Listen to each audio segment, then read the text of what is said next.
Une première recrue estivale se rapproche du FC Barcelone. Robert Lewandowski confronté à un double défi. Le dossier de Marcus Rashford bloqué à cause d'Ansu Fati. Fabio Capello veut voir Lamine Yamal Ballon d'Or. Là sont quelques-unes, parmi les multiples actualités que nous vous détaillerons dans cette vidéo. Salut à tous, bienvenue dans cette nouvelle édition d'Information. Le dossier de Marcus Rashford bloqué à cause d'Ansu Fati. Des discussions seraient en cours entre Marcus Rashford et Barcelone, mais le transfert ne pourra avoir lieu que si Ansu Fati quitte le club. Barcelone est prêt à recruter Marcus Rashford mais doivent pour cela dégraisser. Le salaire du joueur de Manchester United est élevé. Le Barça cherche à se séparer d'Ansu Fati pour faire venir l'Anglais. Rashford retrouve une jolie forme depuis qu'il est arrivé en prêt à Aston Villa avec 4 buts et 6 passes décisives en 17 matchs. Les Vilains ont une option d'achat de 47 millions d'euros dans le contrat, mais hésiteraient à la lever. Il y a en effet toujours en Angleterre une interrogation sur la régularité de Rashford, ainsi que sur ses blessures à répétition. La dernière en date il y a 2 semaines aux ischio-jambiers, le privant de fin de saison. Par ailleurs, l'attaquant anglais souhaite rejoindre le Barça. Il voulait déjà intégrer l'équipe espagnole au mercato d'hiver mais le deal n'a pas abouti. Ansu Fati doit faire de la place. Selon 90 Min, le transfert de Rashford au Barça pourrait dépendre d'Ansu Fati. Le rapport explique que le Barça a pris contact avec Rashford en janvier, avant son transfert à Villa Park. Mais comme Ansu Fati a à l'époque refusé de partir, Barcelone n'a pas pu recruter Rashford.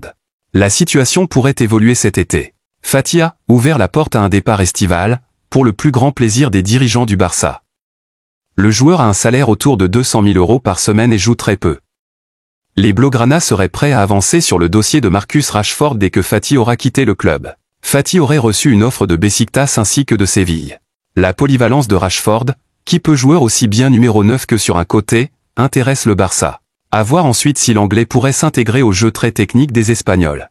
Une première recrue estivale se rapproche et c'est un gardien. Le FC Barcelone est bien parti pour terminer champion d'Espagne, et un nouveau joueur se rapproche déjà du Barça après une folle saison en Liga. Le mercato ouvre ses portes le 1er juin et Joan Garcia, le gardien de l'Espagnol Barcelone, serait prêt à signer pour le Barça. Le FC Barcelone pourrait s'offrir un nouveau gardien durant l'été.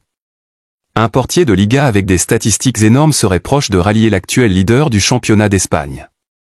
C'est le gardien qui réalise le plus d'arrêts en Liga, avec 138 interventions, et le deuxième de toute l'Europe, derrière Mark Flecken, de Brentford, qui en compte 144.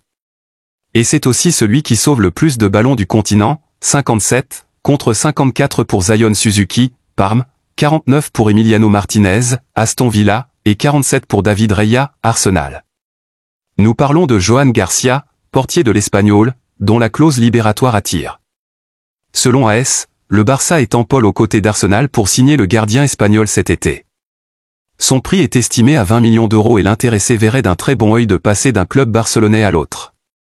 Son objectif numéro 1 est de devenir international espagnol et sa signature au Barça l'Y aiderait forcément. Quel avenir pour Szczęsny ou Ter Stegen? Cette rumeur partirait d'une réflexion globale sur le poste de gardien. Wojciech Szczęsny a réussi à une belle intérim même s'il a démontré des limites claires lors de la demi-finale de Ligue des Champions ou le Clasico. Marc-André Ter Stegen était lui plutôt contesté avant sa grosse blessure au genou au mois de septembre. Ces deux profils ne correspondraient pas à 100% à ce que recherche Hansi Flick. L'arrivée de Garcia permettrait d'investir sur un profil espagnol et prometteur. Rappelons qu'il n'a que 24 ans et semble promis à un grand avenir. Fabio Capello veut voir Lamine Yamal Ballon d'Or. Lamine Yamal met le monde à ses pieds. À tel point que Fabio Capello a déclaré dans l'émission El Partidazo de COP qu'il voterait pour le jeune gaucher au Ballon d'Or. Malgré ses réserves sur le génie barcelonais, qu'il ne compare pas encore à des légendes comme Messi ou Maradona, l'ancien entraîneur du Real Madrid estime que sa saison est suffisamment impressionnante pour mériter la plus haute distinction individuelle. Celui qui a également occupé le poste de sélectionneur de l'Angleterre s'est montré extrêmement clair et a déclaré ce qui suit. Je voterai pour Lamine Yamal pour le Ballon d'Or. Mes votes seraient Vinicius, Mbappé, en premier, Lamine Yamal. Reste désormais à voir si l'Italien sera suivi par ses pairs, alors qu'Ousmane Dembélé est également cité parmi les favoris, lui qui aura l'occasion de soulever la Ligue des Champions le 31 mai prochain. Robert Lewandowski confronté à un double défi. L'attaquant polonais Robert Lewandowski est face à 2 défis pour la rencontre contre l'Espagnol de Barcelone. La bataille pour décrocher le titre de meilleur buteur de la saison a pris une toute nouvelle dimension, pleine de suspense et de rebondissements. Alors que Robert Lewandowski semblait solidement installé en tête du classement, la malchance s'est abattue sur lui. L'attaquant du FC Barcelone a été contraint de quitter prématurément le terrain après une blessure survenue face au Celta Vigo, un coup dur pour son club, mais surtout pour ses ambitions personnelles. Cet incident l'a éloigné des terrains durant plusieurs matchs cruciaux, notamment ceux contre Majorque, Valladolid et le fameux Clasico tant attendu par les supporters. Ce vide laissé par l'absence du buteur polonais a offert une opportunité en or à Kylian Mbappé. Le prodige français, jamais avare en exploit, en a profité pour frapper un grand coup, auteur d'un triplé éclatant lors du Clasico. Il a dépassé son rival et occupe désormais la tête du classement avec 27 buts, soit 2 longueurs d'avance sur Lewandowski. À quelques journées de la fin du championnat, les deux joueurs retrouveront les pelouses pour une autre rencontre de la Liga.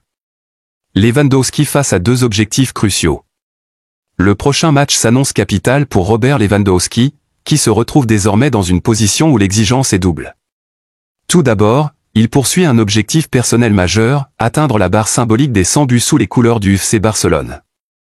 Un chiffre historique qui tarde à se concrétiser, mais qui, s'il est atteint, pourrait représenter une véritable source de motivation et de fierté pour l'international polonais. Ensuite, et surtout, il est désormais lancé dans une course effrénée contre le temps pour combler l'écart avec Kylian Mbappé, voire repasser devant lui dans cette lutte de prestige.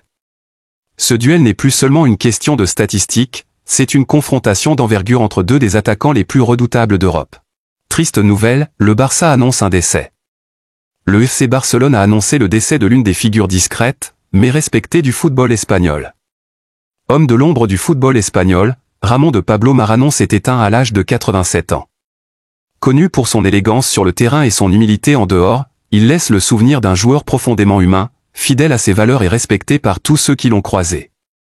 C'est avec une certaine solennité que le FC Barcelone a annoncé le mardi dernier la disparition de Ramón de Pablo Marañón, milieu de terrain qui fit partie de l'effectif barcelonais au début des années 60.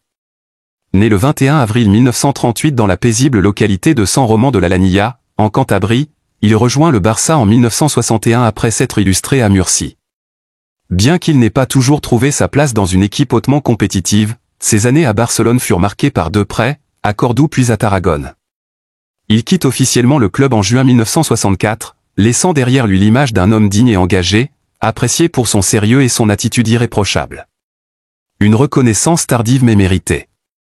Ramón Marañón n'aura disputé que 15 matchs officiels sous le maillot blaugrana, trouvant une seule fois le chemin des filets. Son baptême du feu en Liga a eu lieu le 9 avril 1961 contre Saragosse, dans une rencontre qui s'est soldée par une courte défaite du Barça. S'il n'a jamais réussi à s'imposer durablement dans l'équipe première, la qualité de son jeu, sa présence physique et sa justesse technique ont toujours été saluées.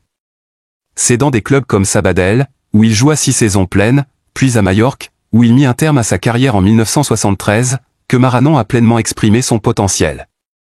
Une carrière menée avec droiture, empreinte de courage et de passion pour le football.